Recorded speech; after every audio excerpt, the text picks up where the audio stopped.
Welcome, ladies, gentlemen, and gamers, to a quick tutorial on how to be able to build walls that work well with the terrain you're building on. Now, a lot of us design wall segments something along these lines.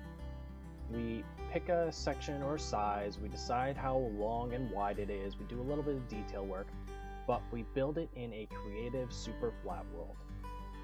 And when we do this, we limit ourselves because we don't know how we're going to handle putting this on hills that will exist in the Minecraft world. Now, of course, you can flatten it out and do all the landscaping and things like that in terraforming, or you can build a wall segment that's prepared to handle different levels of terrain, different height levels. So, first thing that helps is be able to put in two features that run parallel to each other that are off by about 2 blocks, have a block in between. By doing this, it allows it so you're able to move this wall segment up or down by 2 blocks, and this log would continue along here from the top log, and the other log would be around here. Now, that will look just fine when it's put into a larger segment of wall. Then if you continue on and put a guard around here, it makes it so if you have to move the wall forwards or backwards by a block in this direction, it doesn't look weird. You don't have a piece of log just sticking out. Finally, if you put in a section at the bottom here to be able to ground it onto where it's standing, it helps with any foundational blocks you'll need to add. Now, you might have been wondering, somebody, why are we in the middle of the sky?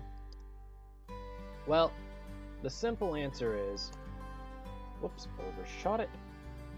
I've already done a little bit of work, and I'll run you through my ideas with this and show you what I'm talking about. So the other side is better for this first portion.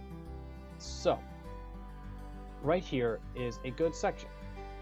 Pretty standard, it's standing on, needs to add a little bit of support to keep it upright, but it looks just fine.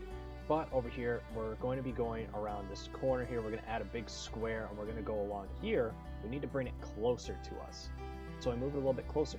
Nothing looks wrong here. It looks completely normal, and that's why I went for 2 wide here instead of a single wide.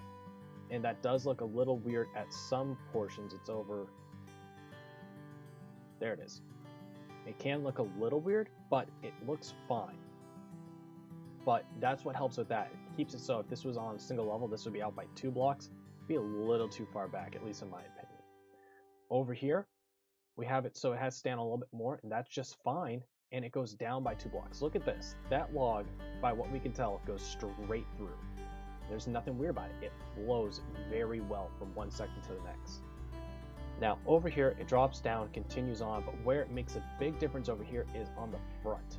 Now, you see, we needed to ground this, and it had to go down by a lot. So by simply repeating our pattern in a shrunken version, it's able to fit in and support this large wall here, this large retaining wall that otherwise could fall down. So doing something like this really helps solidify the build and keep it upright if physics was a thing in Minecraft. Now, one of the things you need to keep in mind, you're putting your wall in the ground, not on the ground.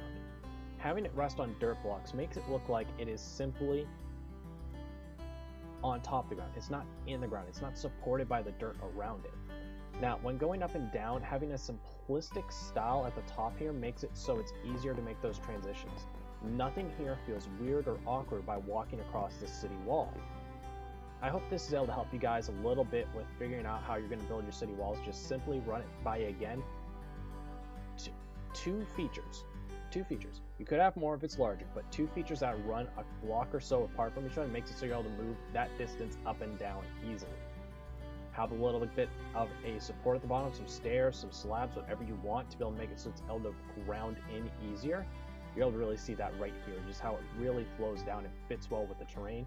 Finally, if you have a feature like this that sticks out, wrap it so it doesn't look strange when you have to move forward or backwards by a block like over here. It really helps out, so if you guys like this, drop a like, leave a comment down below if you have any suggestions, subscribe, hit that notification bell, anything else that people normally see at the end of the videos. I'll catch you guys back here with the next one, and goodbye.